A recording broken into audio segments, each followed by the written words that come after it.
Jameson Lopp urges zero trust as Google-based phishing bypasses filters. Jameson Lopp, the Casa co-founder and one of the most vocal voices on Bitcoin self-custody security, is pressing crypto holders to assume every inbound message is hostile after researchers flagged a phishing scheme that abuses legitimate Google infrastructure to bypass standard email security filters.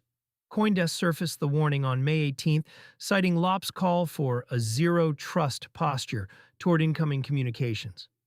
The advisory matters because it inverts the usual mental model. For years, the default heuristic for inbox safety has leaned on platform reputation.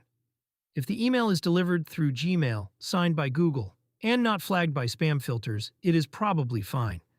The attack Lopp is reacting to defeats that heuristic directly, because the phishing path runs through real Google services, the cryptographic signatures and sender reputation that filters, check actually validate, and the malicious payload arrives looking clean. A trust shortcut that no longer works. Most consumer email security relies on a stack of signals: SPF, DKIM, DMARC, sender reputation, link reputation, and behavioral filtering. The reason mainstream providers can route billions of messages a day is that this stack catches the obvious noise. Sophisticated phishers have spent years finding ways to make malicious messages clear those checks. Borrowing the host's own infrastructure is the most efficient version of that play, because the message is technically authentic at every layer the filter inspects. That is the framing Lopp is pushing back on. Holders cannot outsource judgment to the filter when the filter is the thing being exploited. A message that arrives signed, in thread, and from a familiar-looking sender still needs to be treated as suspicious until verified through a separate channel. Zero trust in practice for a holder. Zero trust is a security industry term that gets thrown around loosely, so it helps to ground it in concrete habits a crypto holder can actually run, verify out of band. If a message claims to come from an exchange, a wallet vendor, or a tax service, do not click anything in the email. Open a fresh browser tab, type the address manually, and check the account dashboard or the official support channel directly. Never approve anything in a rush. Phishing campaigns work because urgency suppresses pattern recognition.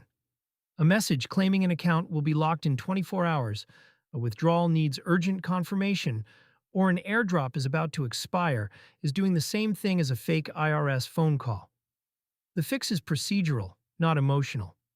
Any message that demands action inside a short window gets cooled off until verified independently. Treat seed phrases and signing requests as the only assets that matter. Cards, exchange logins, and even wallet UIs can be replaced if compromised. Seed phrases and on-chain signatures cannot. A self-custody holder who never types their seed into anything connected to a browser and who reads every signing prompt in full removes the two paths that drain wallets in the worst cases. Card users are inside the target pool. Crypto card users are sometimes treated as a separate population from cold storage holders, but for phishing purposes, they sit on the same target list. Anyone whose email is tied to an exchange account, a custodial wallet, or a card issuer is a candidate because credentials to any of those accounts can be drained or used as the staging ground for a follow-on social engineering attempt. The practical risk for card users is twofold. First, a phishing email impersonating a card issuer can harvest login credentials and one-time codes, which is enough to move balances or initiate a card reissue with the attacker's address. Second, even where the card is non-custodial and tied to a self-custody wallet, the attached browser or mobile session can still be the weak link if the holder is conditioned to trust messages from the issuer's domain. Holders who use exchange-issued cards should treat the email tied to that exchange account as a high-value asset. A dedicated address used only for the card account, paired with hardware key two-factor authentication and a separate password manager entry, raises the cost of attack significantly without changing the user experience much. The bigger pattern Lopp is naming the Casa CTO has been making a version of this argument for years, but the specific attack vector keeps shifting. In 2022 and 2023, it was SMS-based SIM swap attacks tied to exchange recovery flows. In 2024, it was malicious browser extensions. The current cycle is infrastructure abuse, where phishing payloads ride inside services that holders and filters already trust.